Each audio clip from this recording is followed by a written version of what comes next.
ગરમીમાં ઠંડી ઠંડી મલાઈ કુલ્ફી કોઈ પણ પાવડર કે મલાઈ વગર બહાર જેવી જ ઘરે બનાવશું. બહાર કરતાં હેલ્ધી અને ચોખ્ખી, એકદમ મલાઈદાર ઘરની વસ્તુઓમાંથી.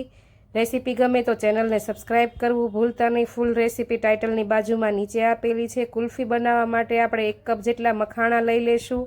20 થી 25 નંગ બદામ તમે પલાળીને કે એમનેમ ગમે તે રીતે લઈ શકો. અડધા કપ જેટલા કાજુ, ચપટી કેસરના તાતણા અને 500 ml જેટલું ગરમ હૂંફાળું દૂધ લઈ લેશું. અડધી કલાક માટે બધી વસ્તુને પલળવા દઈશું. અડધી કલાક પછી મિક્સર ગ્રાઇન્ડરમાં એડ કરી અડધો કપ સાકર નાખીને સ્મૂથ પેસ્ટ બનાવી લેશું.